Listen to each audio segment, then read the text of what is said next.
മത്സരവേദിയിലെ ഇനങ്ങളെല്ലാം അത് ഇന്ന് ഡിജിറ്റലായിട്ട് രേഖപ്പെടുത്തുക എന്നുള്ളതാണ് ഏറ്റവും പ്രധാനപ്പെട്ട കാര്യം.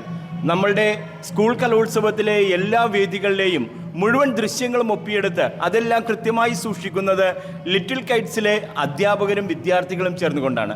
അതിന് നേതൃത്വം വഹിക്കുന്ന അധ്യാപകരും വിദ്യാർത്ഥികളിൽ ചിലരും ഒക്കെയാണ് നമ്മളോടൊപ്പം ചേരുന്നത്. ടീച്ചറെ നമസ്കാരം. എങ്ങനെയാണ് ലിറ്റിൽ കൈറ്റ്സിൻ്റെ ഇത്തരത്തിലുള്ള ഒരു ഡിജിറ്റലൈസേഷൻ പ്രവർത്തനങ്ങൾ പോകുന്നത്? ഇവിടെ ഞങ്ങൾ 19 മട്ടാഞ്ചേരി ഉപജില്ലയിൽ 19 യൂണിറ്റാണുള്ളത്. 19 യൂണിറ്റിലെ 38 കുട്ടികൾ, ഒരു സ്കൂളിൽ നിന്ന് 2 കുട്ടികൾ വീതവും ഒരു അധ്യാപികയും, അങ്ങനെയാണ് ഈ വേദിയിൽ പ്രോഗ്രാം കവർ ചെയ്യാനായിട്ട് വരുന്നത്. രാവിലെയും ഉച്ചയ്ക്കുമായ 2 ഷെഡ്യൂളായിട്ടാണ് 2 സ്കൂളുകളെയാണ് ഞങ്ങളിത് ഏൽപ്പിക്കുന്നത്. അപ്പോൾ 2 അധ്യാപകരും 2 കുട്ടികളും ഒരു അധ്യാപകനും ഉൾപ്പെടെ വന്ന് ഫുള്ള് പ്രോഗ്രാമും തുടർച്ചയായി അവരവിടെ ഇരുന്ന് വളരെ ക്ഷമയോടുകൂടി ഇത് അവർ കവർ ചെയ്യുകയാണ്. ഇത് ഇനി എന്തെങ്കിലും കാരണവശാൽ മത്സരത്തിന് അപ്പീലോ അങ്ങനെ എന്തെങ്കിലുമൊക്കെ വരികയാണെങ്കിൽ കുട്ടികൾ എടുക്കുന്ന ഈ വീഡിയോയാണ് അത് അപ്പീൽ കമ്മിറ്റിക്കായിട്ട് നമ്മൾ സമർപ്പിക്കുന്നത്. വളരെ അവർ പഠിക്കുന്ന മറ്റൊരു പ്രത്യേകത, കുട്ടികൾക്കിതൊരു അവസരമാണ്. വലിയൊരു മഹോത്സവത്തിൻ്റെ ഒരു ഭാഗമാകുവാനും അവർ പഠിക്കുന്ന കാര്യങ്ങൾ പ്രാവർത്തികമാക്കാനും കിട്ടുന്ന ഒരു വേദി കൂടിയാണ്. പിന്നെ വളരെ വൈകിയും പ്രോഗ്രാം തുടരുമ്പോഴും വളരെ ക്ഷമയോടുകൂടിയാണ് കുട്ടികളും അധ്യാപകരും വളരെ സഹകരണ മനോഭാവത്തോടു കൂടി ഇതിൽ പങ്കാളികളാകുകയും നല്ല രീതിയിൽ ഇത് തുടർന്നുകൊണ്ട് പോവുകയും ചെയ്യുന്നു. ഇപ്പോൾ ഒരു 3-4 വർഷമായി ലിറ്റിൽ കൈറ്റ്സ് യൂണിറ്റാണ് മുഴുവൻ വേദികളുടെയും പ്രോഗ്രാംസ് കവർ ചെയ്യുന്നത്. ടീച്ചർ ഇതിനെ സഹകരിക്കുമ്പോൾ എന്ത് തോന്നുന്നു? ഇതിനെല്ലാം ഈ കുട്ടികളെ ഒരുക്കുമ്പോഴുണ്ടാകുന്ന ഒരു സന്തോഷമുണ്ട്. അത് ഇതിൻ്റെ ഭാഗമാകാൻ കഴിയുന്നതിൽ വലിയൊരു അഭിമാനം തന്നെയാണ്. അപ്പോൾ ഇതിപ്പോൾ 4ാമത്തെ വർഷമാണെന്ന് മിസ് പറഞ്ഞല്ലോ ഓൾറെഡി. അപ്പോൾ ഇതിപ്പോൾ ഏതൊരു സമയത്തും നമുക്ക് റിട്രീവ് ചെയ്യാവുന്ന ഇൻഫർമേഷൻസ് എല്ലാം തന്നെ ഞങ്ങളൊരു സെർവറുണ്ട്, സെർവറിലെല്ലാം സ്റ്റോർ ചെയ്തിട്ടുണ്ട്. അപ്പോൾ എയുടെ നിർദ്ദേശപ്രകാരം ഇത് നമുക്ക് തിരിച്ച് റിട്രീവ് ചെയ്യാവുന്നതാണ്. അപ്പോൾ പിള്ളേർ തന്നെ ഇതിൻ്റെ ഒരു വലിയൊരു ഭാഗം എന്ന് വെച്ചാൽ പിള്ളേർ തന്നെയാണ് എല്ലാ കാര്യങ്ങളും ചെയ്യുന്നത്. ഇൻസ്ട്രക്ഷൻസ് ഉണ്ട്, അതുപോലെ നമ്മുടെ തന്നെ ഉബുണ്ടു സോഫ്റ്റ്വെയറിലുള്ള ഒരു ഇതിൽ വെച്ചിട്ട് തന്നെയാണ് ഇത് ചെയ്യുന്നത് തന്നെ. അപ്പോൾ ഇതൊരു ഒരു വലിയൊരു ഭാഗം തന്നെയാണ് പിള്ളേർ തന്നെ ചെയ്യുന്നതാണ്. ഏത് രീതിയിലാണ് അപ്പോൾ കുട്ടികളുടെ ഷിഫ്റ്റ് അനുസരിച്ചാണോ പോകുന്നത്? അതെ, രാവിലെ ഒരു സ്കൂളിന് ഷിഫ്റ്റ് ഇടും. അപ്പോൾ അതായത് ഒരാൾ ഇത്രയും നേരെ ഇരുന്ന് കേൾക്കുമ്പോൾ 2-3 എത്ര വേദികൾ കവർ ചെയ്യണേണ്. അപ്പോൾ ഒരു രാവിലെ മുതൽ ഉച്ചവരെയും ഒരു സ്കൂളിനിടും, അടുത്ത സ്കൂൾ അപ്പോൾ തന്നെ ബാക്കപ്പ് ചെയ്ത് അടുത്ത സ്കൂൾ വരും, അങ്ങനെയാണ് ഷിഫ്റ്റ് ചെയ്യുക. പക്ഷേ ചില സമയം പ്രോഗ്രാം ഒരുപാട് നീളുന്ന, ഇന്നലെ തന്നെ 11 മണിയായി തീർന്നപ്പോൾ. പക്ഷേ ഒരു കുഴപ്പമില്ലാതെ പിള്ളേർ തന്നെ അവർ അഡ്ജസ്റ്റ് ചെയ്ത് പിന്നെ പാരൻസും ഒക്കെ അവരോടൊപ്പം സപ്പോർട്ട് ചെയ്യുന്നതാണ് ഇതിൻ്റെ ഒരു വിജയം എന്ന് പറയുന്നത്. ടീച്ചേഴ്സും സ്റ്റുഡൻസും പാരൻസും എല്ലാം. മക്കളെ, ഈ ലിറ്റിൽ കൈറ്റ്സിൻ്റെ പ്രവർത്തനത്തിലേക്കൊക്കെ നിങ്ങൾ വരുമ്പോൾ നിങ്ങൾക്ക് എന്ത് തോന്നുന്നു? ഇത് നല്ലൊരു എക്സ്പീരിയൻസ് ആണ്. ഈ കലോത്സവത്തിന് ഭാഗമാകുന്നത് തന്നെ വളരെ നല്ലൊരു കാര്യമാണ്. ഈ പരിപാടികളെല്ലാം അവിടെ ഇരുന്ന് കാണുക എന്ന് തന്നെ ചാൻസ് കിട്ടിയത് വളരെ നല്ലതാണ്. ഇതിനു വേണ്ടിയിട്ട് സാങ്കേതികമായിട്ടൊക്കെ ഒരുങ്ങുമ്പോൾ അതിനു വേണ്ടിയിട്ടുള്ള ഒരു പരിശീലനമെല്ലാം എങ്ങനെയാണ് നിങ്ങൾക്ക് ലഭിക്കുന്നത്? അത് മിസ്സുമാർ അവിടെ തന്നെ ക്ലാസ് തന്നെ പറഞ്ഞു തരും. പിന്നെ ഇവിടെ ട്രെയിനിങ് തന്നിട്ടുണ്ടായിരുന്നു, മീറ്റിംഗ് വെച്ചിട്ട് പറഞ്ഞു തന്നിട്ടുണ്ടായിരുന്നു. അത് കാരണം എങ്ങനെയെന്നൊക്കെ അറിയാം. അത് കാരണം ഇവിടെ വരുമ്പോഴത്തേക്കും ഈസി ആയിട്ടെല്ലാം ചെയ്യാനൊക്കെ പറ്റും. ഹാപ്പിയാണോ? സാങ്കേതിക വിദ്യാഭ്യാസം അത് ഏറ്റവും വലിയ രീതിയിൽ നൽകിക്കൊണ്ടാണ് പൊതുവിദ്യാഭ്യാസ വകുപ്പ് നമ്മളുടെ ഈ ഒരു കലാമേളയിലും അവരെ ഉപയോഗിക്കുവാനായിട്ട് തയ്യാറാകുന്നത്. ഒരു കാലഘട്ടത്തിൽ മറ്റ് ഏജൻസികളെ ഏൽപ്പിച്ചിരുന്ന കാര്യങ്ങൾ ഇന്ന് നേരിട്ട് പൊതുവിദ്യാഭ്യാസ വകുപ്പ് ലിറ്റിൽ കൈറ്റ്സിലൂടെ നടപ്പിലാക്കുന്നു എന്നുള്ളതാണ് ഇതിൻ്റെ ഏറ്റവും വലിയ പ്രത്യേകത. അത് നമ്മളുടെ മക്കൾക്ക് പുതിയൊരു അനുഭവവും അവരുടെ സാങ്കേതിക പരിജ്ഞാനം കൂട്ടുന്നതിനും സഹായിക്കുന്നു.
Good.